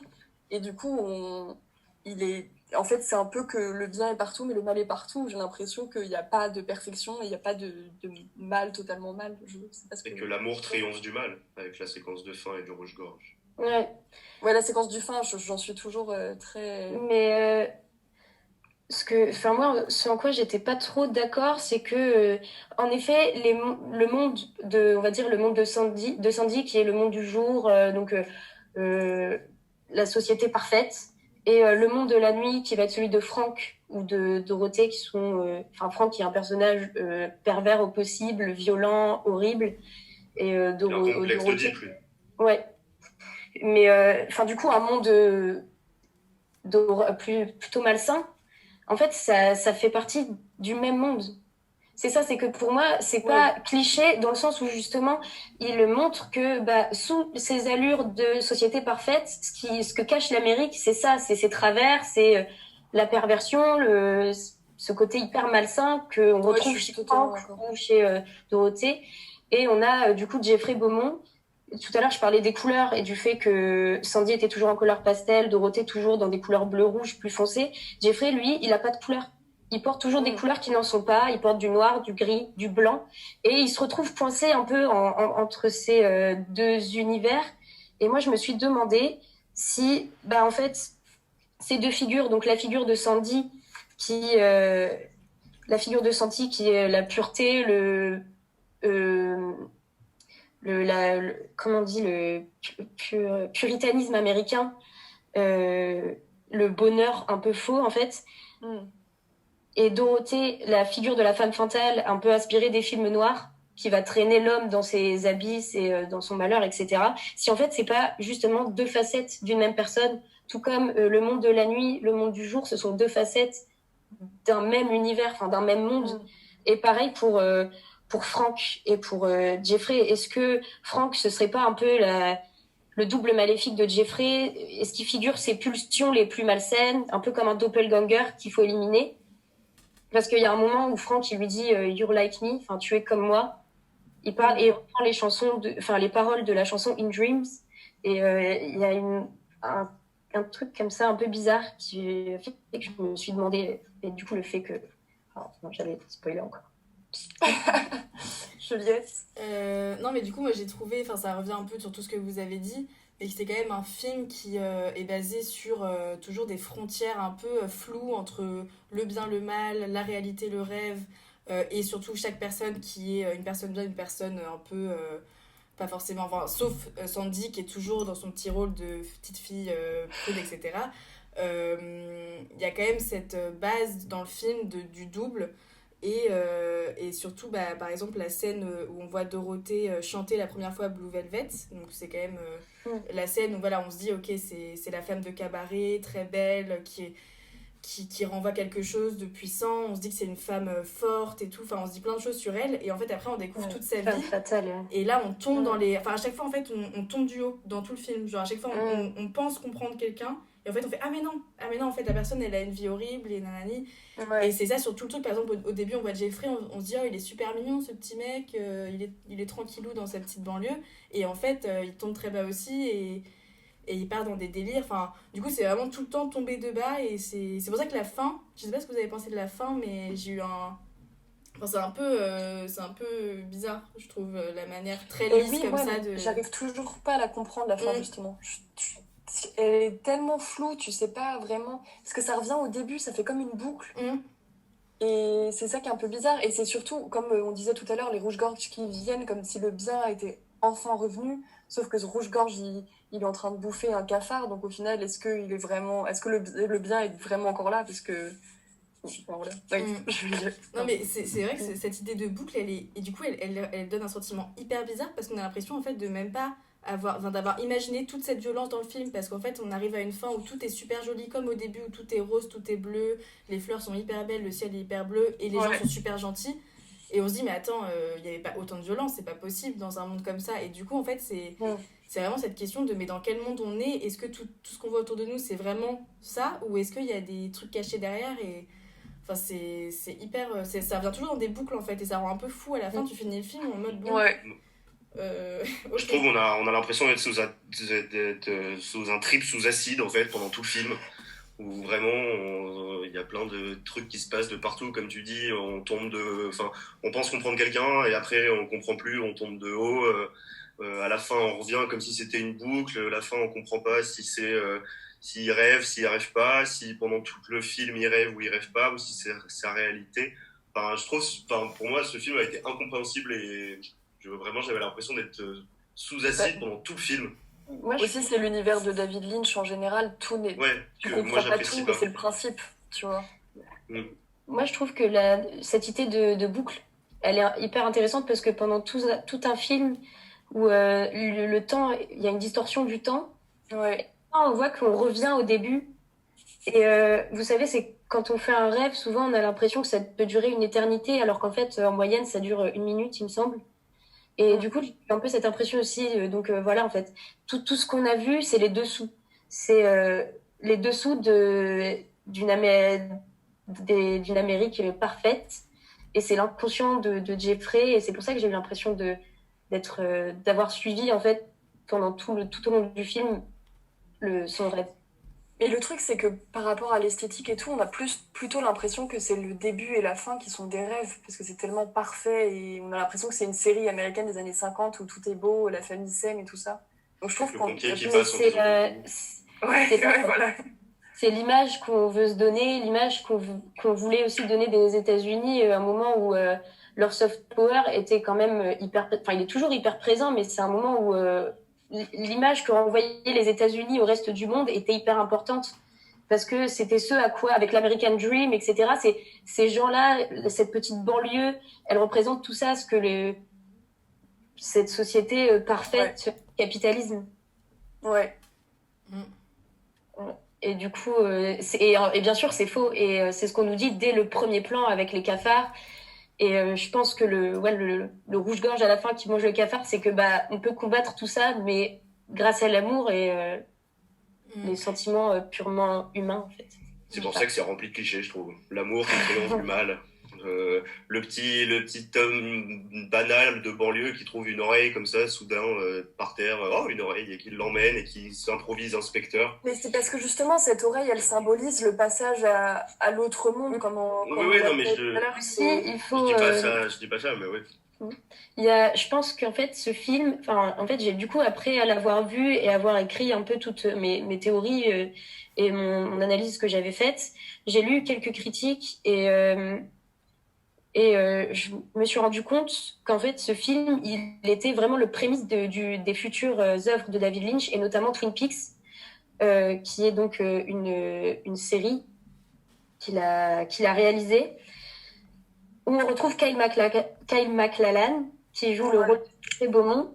Et là, Kyle MacLachlan, c'est un agent du FBI qui doit résolver des mystères et des meurtres. Et du coup, ça reprend un peu la même idée et il se retrouve dans une ville aux allures toutes tranquilles, comme dans ce film-là, cachant des horreurs. On retrouve même le rouge-gorge dans le générique. dans le générique, comme on peut le voir à la fin du film. Et du coup, j'ai trouvé ça hyper intéressant. Enfin, il y a plein d'éléments qui font écho à ce qu'on retrouve après, plus tard, dans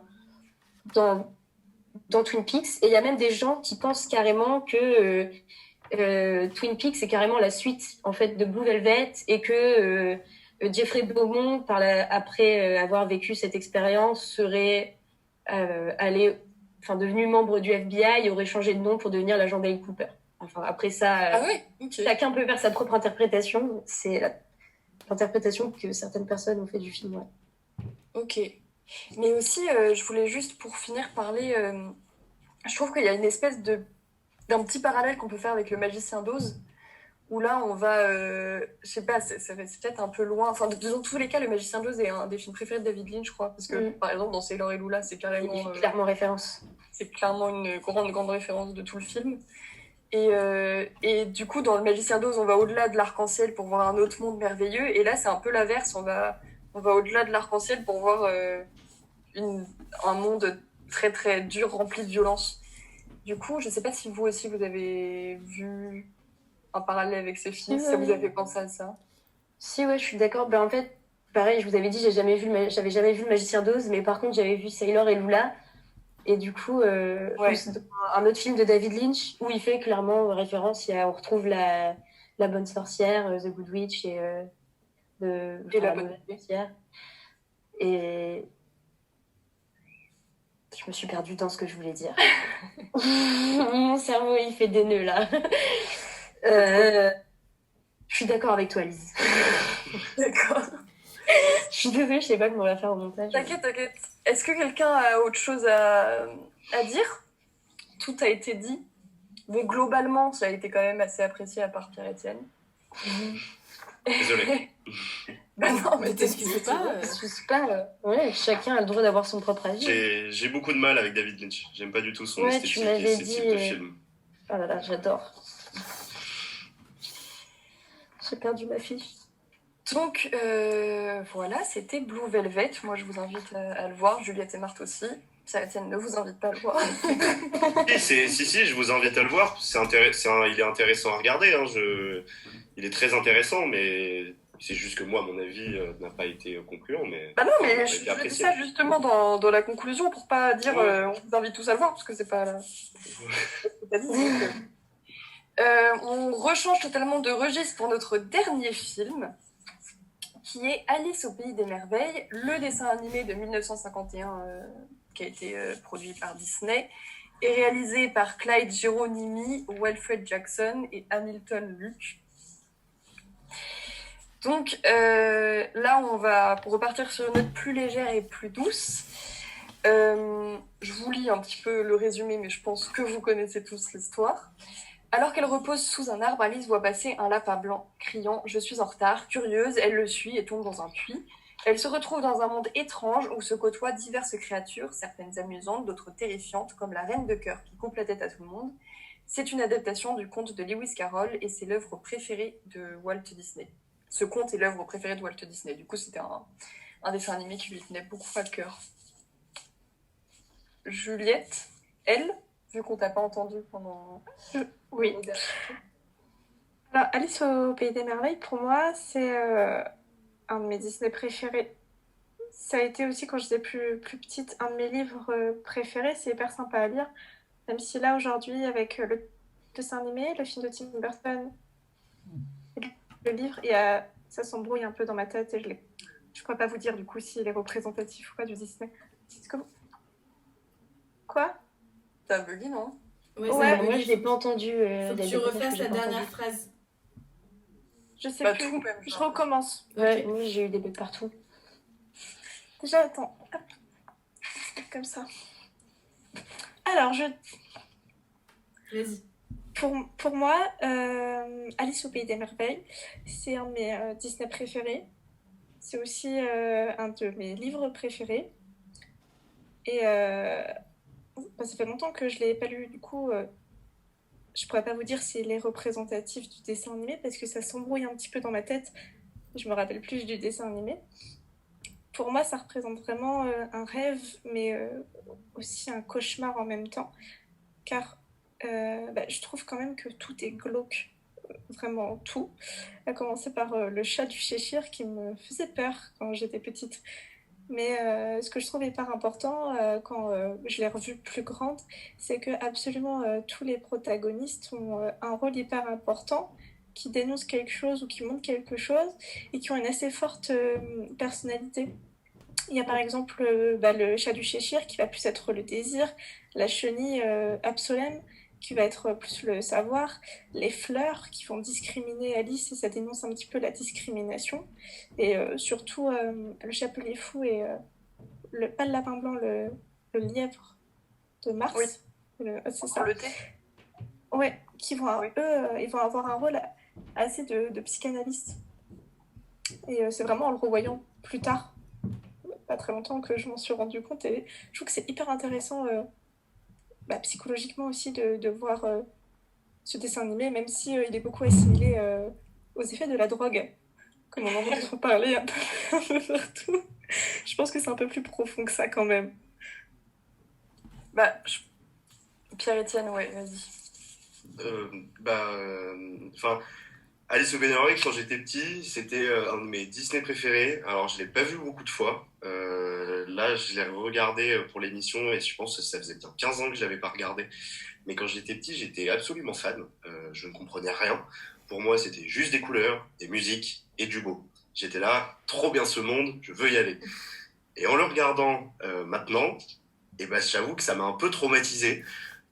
J'ai traumatisé. J'ai un peu compris beaucoup de choses et je me disais à moi petit, mais pourquoi tu regardais ça? Mais pourquoi tu aimais autant? Parce que vraiment, tout a une symbolique, tout a une critique et des critiques assez parfois fortes et très traumatisantes. Et moi, notamment, avec la chanson des huîtres, chantée par Tweedledee et Tweedledum, où le morse et le charpentier chantent et appâtent des petites huîtres pour les manger. En le regardant maintenant, j'ai regardé le film et j'étais là en mode waouh, mais qu'est-ce qui est en train de se passer? Alors que quand j'étais petit, pour moi, c'était juste un gentil monsieur qui chantait et qui voulait jouer. Pour moi, tout était beau, alors que là, j'étais là, waouh! Et même la chanson avec les fleurs aussi, qui est des plus horribles, la chanson des fleurs. Déjà, les fleurs sont hyper traumatisantes, leur visage, toutes joyeuses, toutes gentilles, mais qui en fait ne font que descendre Alice, qui leur disent tu n'es qu'une mauvaise herbe, tu n'as pas ta place ici, dégage. Vraiment, je le répète, quand j'étais petit, pour moi, c'était juste des fleurs toutes gentilles et qui voulaient faire du bien à cette fille, alors que non. Donc, je reviens sur ce que tu as dit, Juliette, parce que vraiment, je l'ai revu avec une toute nouvelle dimension et une toute nouvelle histoire. Et j'avoue, il est très impressionnant parce il m'a vraiment impressionné à la regarder maintenant parce qu'il est vraiment très, très critique et très osé, j'ai trouvé. Marthe. Pour revenir sur ce que disait PE par rapport aux fleurs qui jugent Alice, pendant tout le film, moi aussi je l'ai beaucoup regardé quand j'étais enfant et ça faisait très longtemps que je l'avais pas revu. Et je me suis rendu compte que pendant tout le film, tous les personnages qu'elle rencontrait au Pays des Merveilles, elle la prenait pour autre chose. Le lapin, quand il la voit dans sa maison, il la prend pour une fille qui s'appelle Marianne. Les fleurs, elles la prennent pour une fleur, ou voire pour une espèce de fleur un peu particulière qu'elles n'ont pas l'air d'apprécier. Et il y a aussi le petit oiseau, je ne sais plus. Le dodo. Un nom. Non, pas le dodo. Il y a un oiseau, à un moment, elle grandit, elle va dans... Et du coup, elle casse un nid avec des œufs. Et du coup, le oiseau la prend pour un serpent. Et je me suis dit, mince, pourquoi tout au long du film, ça m'a marqué, je me suis dit, pourquoi tout le monde la prend pour quelque chose qu'elle n'est pas? Et je me suis dit que ça devait sûrement être en fait les attentes que les gens ont d'elle dans la vraie vie, parce que on voit pendant tout le film, à chaque fois qu'elle fait quelque chose qu'on peut considérer qu'il y ait de mauvaise éducation, surtout dans les années 50, elle pense à sa sœur ou aux bonnes manières qu'on essayait de lui inculquer en disant ah mince, là j'ai pas fait ce qu'on attend de moi dans la vraie vie et même dans son rêve en fait. Et du coup tous ces personnages qui lui demandent ou qui la prennent pour quelque chose d'autre, je me suis demandé si c'était pas ce que les gens attendaient d'elle dans la vraie vie et qu'elle n'arrivait pas à leur donner Voilà, je sais pas si vous êtes d'accord. Ouais, c'est très intéressant, je trouve. Juliette? Moi, ce que Elle. j'ai... Elle. Non, B, pardon, Pardon. Juliette B. Ok, enfin. Déjà, c'était trop intéressant ce que tu as dit, Marthe, au niveau de qui elle est, enfin pourquoi personne n'apprend pour ce qu'elle est. Et moi, je voulais rebondir un peu sur le côté, du coup, très moralisateur direct de ce film, où même pendant le film, j'ai noté un peu les phrases, bon pas toutes, mais où c'est vraiment direct. Genre, un enfant qui regarde ça, on est en train de lui faire la morale, c'est ses parents dans le film, quoi. Par exemple, à un moment, ils disent quand on pense pas, on écoute les autres et on se tait. Donc, rien que ça, c'est des phrases un peu comme ça, un peu directes et un peu puissantes. Violente. C'est ça, un peu violentes, qui font du coup à chaque fois avancer Alice vers autre chose dans son parcours. Et il y a la chanson où il y a tout qui change, où elle va aller voir la reine, enfin c'est un peu vers la fin, où elle dit je sais ce que je dois faire mais je fais tout le contraire. Donc c'est un peu le moment où elle est en train de s'apitoyer sur son sort, où elle se dit mais en fait je suis vraiment une enfant horrible, j'aurais jamais dû ne pas écouter ma sœur, nanana, je sais ce que je dois faire mais je fais toujours le contraire, donc je mérite tout ce qui m'arrive. Et du coup il y a vraiment ce côté très très moralisateur de attention à toi si tu fais pas tout ce qu'on t'a dit de pas faire. Voilà, attends, je sais pas si j'ai bien formulé la phrase. Si tu fais pas tout tout ce qu'on dit de faire, ouais. Si tu fais pas tout ce qu'on c'est ça. Si tu fais pas tout ce qu'on te dit de faire, et ben il va t'arriver des problèmes et tu vas personne va te reconnaître, personne va t'accepter parce qu'il y a cette notion de avec les fleurs enfin on l'accepte pas, il y a vraiment de la discrimination et de ah mais t'es qui bah pars en fait, on te veut pas ici. Et du coup c'est vraiment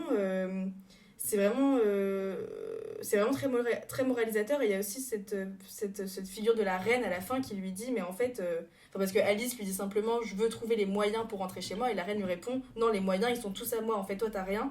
Et du coup il y a cette question très autoritaire de quelqu'un qui sera toujours au-dessus d'elle, qu'elle soit grande ou petite, parce qu'elle fait que grandir aussi. C'est ça, les adultes, parce qu'elle fait que grandir et rapetisser pendant tout le film.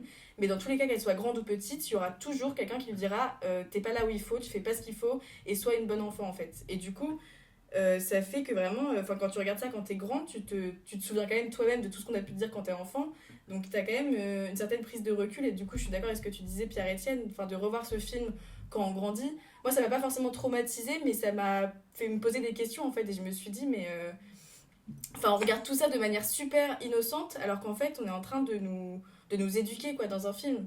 Donc est-ce que c'est vraiment la place du dessin animé? Enfin bref, ça pose quand même pas mal de questions je trouve. Surtout que tout le film dit que la curiosité, c'est mal. Oui, c'est ça. Ça, dès le début, les huîtres étaient curieuses, du coup. Ouais. Et c'est vrai que c'est super traumatisant, tu vois. On dit, ah bah, elles ont été curieuses, bam, plus d'huîtres. C'est vrai que ce moment-là, ce moment-là m'avait... Enfin, c'est le premier moment très moralisateur, en fait, où il y a des petites huîtres et qui sont toutes mignonnes, qui veulent juste découvrir le monde parce que leur mère leur a toujours dit, vous restez bien là où il faut dans vos petites coquilles. Et là, elles veulent juste découvrir ce qu'il y a à l'extérieur. Et en fait, elles se font bouffer et du coup, c'est vraiment ce truc de attention, si tu sors, si tu restes pas là où on t'a dit, tu vas finir par être bouffé, quoi. Et surtout que la faute, c'est la victime qui est coupable et pas celui qui va bouffer les huîtres. C'est qui peut rester chez elle, quoi. Moi, cette figure des huîtres, alors c'est peut-être un peu violent ce que je vais dire, mais en fait, cette figure des huîtres et du morse, j'ai un peu comparé ça à la figure du viol. Enfin, pas du viol, mais de la pédophilie, surtout. Ouais, de la pédophilie. Oui, voilà. moi aussi. Enfin, ça revient un peu au même soi, mais je veux dire... et j'ai trouvé ça très choquant, en fait, surtout cette scène, parce que j'ai pas vu ça vraiment comme un côté moralisateur, dans le sens où la mère dit restez bien au chaud, mais ça m'a plus traumatisé dans le sens où, en fait, moi, je l'ai vraiment analysé ça comme de la pédophilie, et c'est pour ça que quand je me suis revu enfant, je me suis dit, mais pourquoi tu regardais ça? T'es horrible. Oui, parce que le truc, c'est qu'en fait, quand on regarde ça enfant, nous, on va penser ah, mais les huîtres, elles auraient dû rester chez elles, elles auraient dû écouter leur maman huître qui leur dit de rester dans leur coquille. Alors qu'en fait, le truc horrible, c'est le morse qui leur dit venez, mes petites chéries, et en fait, après, ils les bouffent. Donc, c'est vraiment cette question de qui c'est qu'on doit croire, qui c'est qu'on doit écouter, et c'est hyper. Enfin, du coup, en tant qu'enfant, je me suis dit quand même, ça pose beaucoup de questions qui sont importantes. Ça te fait super peur sur le monde, quoi. Ouais, Alice, elle est punie pendant. Enfin, son rêve, c'est comme dans Le Magicien 2, c'est un peu une sorte de voyage initiatique, mais là où on a l'impression qu'en fait, elle est punie à chaque fois qu'elle respecte pas les bonnes manières ou ce qu'on attend d'elle, ce que sa sœur attend d'elle au début du film, etc. Ouais. Et Mais surtout qu'en fait, elle va toujours essayer de faire plaisir aux autres. Dès qu'elle va être avec un personnage, par exemple, elle va manger un gâteau qui va la faire grandir pour essayer de respecter la personne, mais l'autre personne d'après ne va pas aimer, du coup, elle va boire un truc qui va la faire rapetissir, elle va accepter par l'autre, mais par l'autre suivante. Enfin, en fait, comme tu dis, c'est un voyage initiatique, elle va jamais été acceptée par personne, jusqu'à ce qu'à la fin, elle se retrouve dans la vraie vie et elle se dise, ok, c'est bon, je suis comme je suis, et voilà, quoi.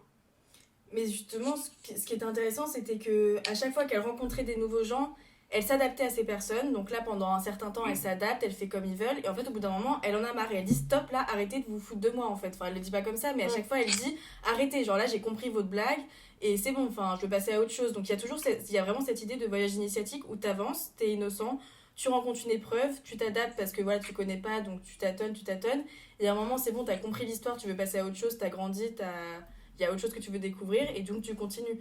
Donc c'est un peu de ça à chaque fois quand elle passe d'un univers à un autre et jusqu'au moment de la reine où elle finit par dire c'est bon là je rentre chez moi parce que c'est quoi ce truc en fait. surtout que le film, il n'est pas du tout construit sur une seule narration. C'est comme un petit peu des petites scénettes où, avec à chaque fois, elle rencontre d'autres personnages, mais ça n'a jamais vraiment de lien les uns entre les autres.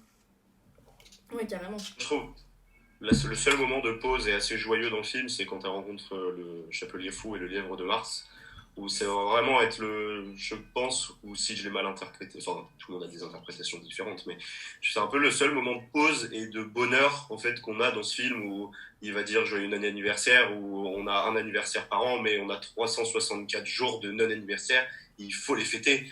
Et ça, je trouve que c'est le seul moment où on est là, ok, bah, je vais rester là et je trouve ça. Enfin, j'aime bien cet endroit.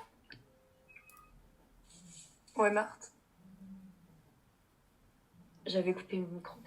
Pour moi, cette question du non-anniversaire, etc., ça revient à la question du temps. Et bah, comme là encore, il y a vraiment encore une distorsion du temps qui est opérée, avec comme gardien du temps le lapin, qui est toujours en train de courir après lui, en fait, qui est toujours en retard, en retard, en retard, en retard. Parce que dans un rêve, il y a pas vraiment de temps. C'est pas concret. Il y a toujours une perte. D'ailleurs, il se rend compte qu'il a 2 jours de retard sur sa montre. Enfin, il y a un côté comme ça un peu bizarre.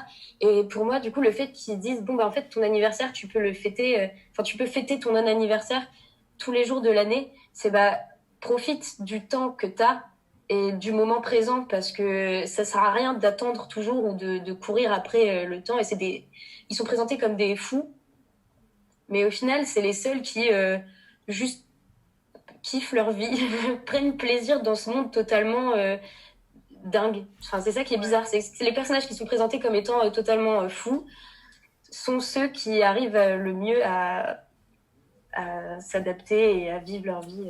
Et à profiter de la vie, quoi. Je veux juste rebondir sur excuse-moi Juliette, je te donne la parole juste après. Par rapport qu'on prend pour des fous, c'est dans le film, là cette fois de Alice au Pays des Merveilles, et je pense que même dans le livre il est cité, mais pas dans le dessin animé. Le père de Alice et même le Chapelier Fou disent quelque chose par rapport à ça. Ils disent suis-je devenu fou? Oui, je pense Chapelier, mais je vais te dire un secret, la plupart des gens bien le sont. Ouais. Et je trouve que c'est pour ça, enfin, comme tu dis, ils incarnent la folie, mais la folie, c'est quelque chose en fait qui est un truc des plus bons qui dans le monde. Voilà, pardon. Je voulais juste rebondir sur. C'était pas forcément un truc hyper intéressant qui allait faire avancer l'analyse, hein, mais c'était que. Du coup, ces 2 personnes là qui justement ne courent pas après le temps, et en fait, je les trouve hyper attachants parce que c'est les seuls qui, dans le film, pardon, prennent le temps de se poser et en fait font que boire du thé. Et donc, c'est vraiment leur activité principale et ils vont faire que ça. Et à chaque fois, ils rappellent aux gens, mais buvez du thé parce que boire du thé, ça veut dire se poser, attendre que sa tasse elle refroidisse et la boire. Et du coup, il faut un temps libre devant soi, faut pas être en retard et il faut avoir du temps pour boire un truc chaud. Et du coup, il y a vraiment. Enfin, ça m'a fait rire en fait, parce que même quand ils arrivent à la fin au tribunal d'Alice, entre guillemets, enfin au procès d'Alice, quand ils sont avec la reine, ils disent à la reine, mais prenez une tasse de thé. Donc, même la personne la plus horrible, ils vont lui proposer du thé. Donc, ils sont toujours là pour rappeler un petit peu, genre profiter du temps et profiter du moment présent, comme disait Marthe, que je trouve. Enfin, je trouve ils sont vraiment. Enfin, ces 2 personnages, ils sont hyper intéressants dans le film. Ouais, c'est vrai que c'est les 2 personnages qui foutent une pause en fait, qui mettent une pause à toute cette folie. Pour dire ce que tu disais par rapport à la phrase tous les gens bien sont le fous. son. à un moment, Alice, elle sait pas où aller et elle voit le chat, je sais plus exactement son nom.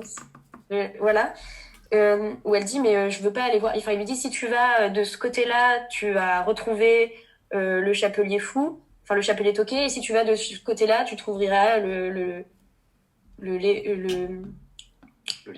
Le lièvre, voilà, pardon. Je trouverai le lièvre et elle dit mais j'ai pas. Ok, bah je vais aller par là. J'ai pas envie de voir des fous. Enfin, elle lui dit j'ai pas envie de voir des fous et il lui dit tous les gens sont fous ici. Et du coup, il y a la reine aussi qui dit si je perds mon sang-froid, vous perdrez la tête. Et je sais pas, c'est des trucs aussi. Je me suis demandé, je sais pas ce que vous en avez pensé. Je me suis demandé quelle était la place de la dimension de la folie dans ce film. Je voulais justement reparler de la reine qui contrôle un peu tout le monde. Parce que surtout Alice, elle rêve parce qu'elle veut quitter le monde Pardon. Ok, attends 2 secondes. Je mets juste à charger. Désolée. C'est bon? Oui. Attendez, pause. Je vais chercher mon chargeur aussi. J'ai plus de batterie. J'arrive. Ok. Mais vas-y, hein, je reviens très vite. Je voulais rebondir par rapport à la reine qui contrôle un peu tout dans ce pays. Et en fait, Alice, elle quitte, elle rêve et elle quitte le monde réel pour découvrir un monde qu'elle appelle, je crois, son monde où rien n'est impossible. C'est un monde de divagation où les choses ne savent pas ce qu'elles sont, donc il n'y a plus aucune règle. Mais du coup, là, ça rejoint aussi un peu l'aspect moralisateur du dessin animé, où si tu n'as plus aucune règle, et du coup, il n'y a pas de justice. Et à la fin, son jugement est complètement... complètement irrationnel, ouais. Ouais, ou d'ailleurs la reine a dit la sentence d'abord et le verdict ensuite. Enfin, c'est complètement une dictature, le pays. Mais même le fait de peindre les roses en rouge, les roses blanches en rouge, ouais. C'est ça. Ça, c'est une image assez marquante, je trouve, de vouloir toujours faire plaisir à cette personne-là, parce qu'on sait que s'il y a la moindre erreur, on lui coupera la tête. Ouais. Même quand elle joue. C'est une certaine. Quand elle joue au golf ou je sais plus quoi. Ouais, je sais plus exactement ce que c'est, mais une espèce de mini-golf. Ouais. Au cricket, je crois que c'est du cricket. Du cricket, ouais, voilà. Ouais, voilà, elle a une figure assez tyrannique en fait. Enfin, elle a la figure du tyran. Oui. Voilà. Mais du coup, ça a encore le côté de la morale de dire écoute, tu veux aller dans un monde où il n'y a aucune règle, où c'est l'anarchie totale, tu n'auras pas de justice en fait. S'il y a quelqu'un qui veut que ta tête soit coupée, elle va être coupée. Donc, un peu violent, encore une fois. Il y a une morale de être libre, c'est avoir des règles. Un peu, ouais. En vrai, un peu, je trouve. Être libre, c'est avoir des règles. Ouais, quand t'as plus de règles, sans règles, t'as plus de liberté, puisque c'est oui. Ah oui, je suis totalement d'accord. C'est ça, genre c'est un peu il faut avoir des contraintes pour trouver sa liberté et son truc, parce que si tout est possible, tu sais plus où aller, et du coup... Voilà, donc là, dans ce monde-là où tout est possible, où tout est... C'est ça, oui, c'est un monde après, où... aussi même avec... Pardon. Je voulais juste dire que c'est un monde, quand même, ce qui est important, c'est que tout est possible, et ça montre bien aussi le monde du rêve, où en fait, tu veux quelque chose et tu l'as, alors que dans la vraie vie, c'est pas comme ça. Par exemple, quand quelqu'un dit « Ah, j'aimerais bien un lézard avec une échelle », il y a bien sûr un lézard avec une échelle qui passe, quoi. Alors que dans la vie, tu dis ça, il y a personne qui passe dans la rue. Tu vois. Ouais. Moi, tous les jours. Ouais. Tous les jours, je vois un lézard avec une échelle. Avec trop de contraintes aussi, les gens font un peu du n'importe quoi, et on le voit aussi avec la période du confinement. Non, mais bien sûr. Mais c'est juste que là, elle voulait un monde qui était dénué de sens. Oui, quand t'as plus de sens, les trucs positifs aussi ne sont plus là. Oui, non, mais oui. C'est marrant parce que donc là, on fait un podcast autour du rêve au cinéma, etc. Et on se retrouve à parler philosophie et société et de règles et de liberté et tout. En fait, je trouve ça trop bien de voir comment, à partir d'un film pour enfants, de base quand même, c'est un film d'animation pour enfants, Disney, on en vient à parler de sujets hyper sérieux. C'est un livre qui est pas distribué. Ouais, c'est à destination des enfants, c'est à destination des adultes. Oui, c'est vrai. Et ce qui est marrant, je trouve, c'est que Walt Disney, en général, ils reprennent certains contes et les modifient pour que ça soit beau et pas glauque, ouais. que genre et tous Peter les contes Pan, de base. mais la boîte dormant. Mais je trouve que Alice au Pays des Merveilles, quand on le voit, en fait, ils n'ont pas lésiné. Enfin, le livre, je m'en souviens plus trop, mais le film est quand même assez trash. Enfin, par exemple, si on regarde Peter Pan maintenant, encore aujourd'hui adulte, on va pas, enfin, je vais pas dire, il y en a qui savent pas, mais on voit pas la signification, ou La Belle au bois dormant, on va pas voir la vraie signification. Alors que Alice au Pays des Merveilles, on voit tout directement. Enfin, c'est posé Bah sur un après, plateau d'argent, je trouve. je pense que si tu te poses pas les questions, tu te rends pas forcément compte parce que quand on était enfant, enfin moi je trouvais qu'il y avait un côté très anxiogène dans le film quand elle était coincée dans la forêt et qu'elle savait pas quel chemin elle devait prendre et qu'il y a des yeux partout là comme ça qui viennent. Genre, je me souviens que ce moment m'angoissait quand j'étais petite, mais sinon je m'étais jamais vraiment posé la question de la signification Parce que tu as une double dont on lecture. en parlait là, ouais. Mais dans beaucoup de contes, t'as ça, t'as une double lecture.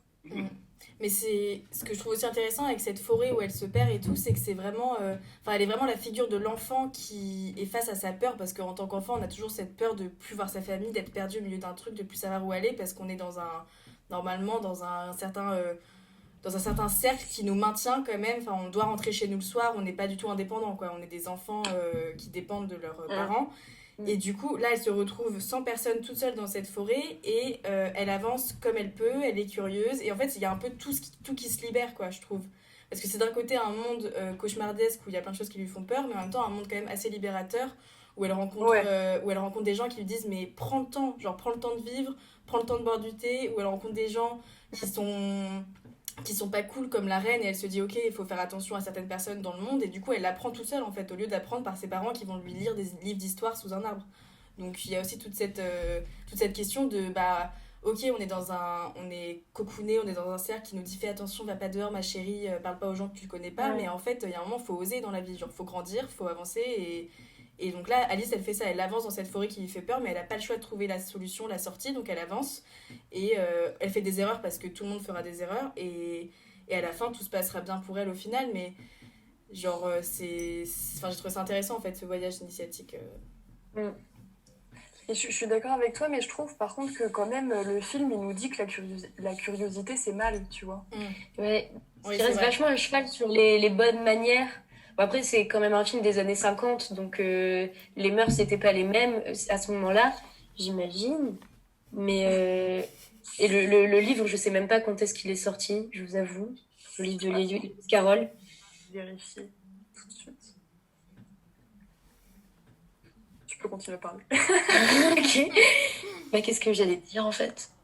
En Je 1865. m'énerve. Non, tu disais qu'en 1950 c'était pas les mêmes façons d'éduquer. Ouais, c'était pas les mêmes mœurs, mais c'est vrai que c'est ce que je reviens à ce que je disais tout à l'heure, mais on a l'impression pendant tout le film quand même que même si elle évolue à travers le film, c'est comme si à chaque fois on la punissait si elle respectait pas les bonnes manières. Donc si elle est curieuse, elle va finir comme les huîtres. Enfin d'ailleurs c'est à cause de sa curiosité qu'elle en vient à venir au pays des merveilles. Et comme elle s'est acharnée à vouloir suivre le petit lapin, qu'elle se retrouve au final avec la reine qui à la fin veut lui trancher la tête. Oui, Donc c'est vrai qu'il y a cette dimension de sois pas curieuse. Après c'est peut-être, ouais, je sais pas. Non, mais c'est vrai qu'il y a un discours très moralisateur sur ça. Hein. C'est attention, sors pas de chez toi et va pas voir le monde extérieur. Mais du coup, Mais en même temps, quand tu vois ça en tant que personne quand même plus grande que quand t'es petit, bah tu te dis bah derrière ce discours-là, il y a quand même d'autres choses. Mais en tant que petit, ça peut faire peur, quoi. Tu te dis ok, j'ai pas envie de finir comme les suites, donc je reste chez moi. Et il y a une question de cause à effet un petit peu quand même. Est-ce que quelqu'un a un dernier mot pour ce film? Regardez-le. Mais si vous aussi vous l'avez vu quand vous étiez petit et que du coup vous êtes curieux de le revoir aujourd'hui avec plus de recul, bah, je vous invite à le faire. Vous allez vous poser beaucoup de questions comme nous, je pense. Et partagez-nous votre avis. Surtout. Qu'est-ce qu'il nous dit voir quand elle avis sur ces films Sur le compte Instagram de Fauteuil Rouge, oui, bien sûr. Ouais. Petit coup de promo. On va donc se quitter sur la musique Dreams de Fleetwood Mac. Je vous remercie à tous, Juliette L, Juliette B, Marthe et PE, d'avoir participé à cette émission. Merci à toi, Lise. Merci à toi. Merci à toi, Lisette, et merci à vous, auditeurs. Et merci à vous, auditeurs. Et merci à Radio UC Lille. Aussi. Bien sûr. Vous pouvez retrouver nos 2 premières émissions sur le site de la radio UC Lille. Et encore une fois, bon, c'est la dernière fois qu'on le dit, mais n'hésitez pas à nous suivre sur notre compte Instagram, Fauteuil Rouge au pluriel, pour découvrir des films et être au courant de nos prochains podcasts. Et aussi celui de la radio UC Lille pour découvrir les autres podcasts que les autres étudiants font. Et voilà, on se retrouve bientôt pour un prochain débat. On ne sait pas encore sur quoi. Et on espère que tout se passe bien pour vous pour le confinement. Et à très vite. Au revoir. Au revoir. Bisous. Au revoir.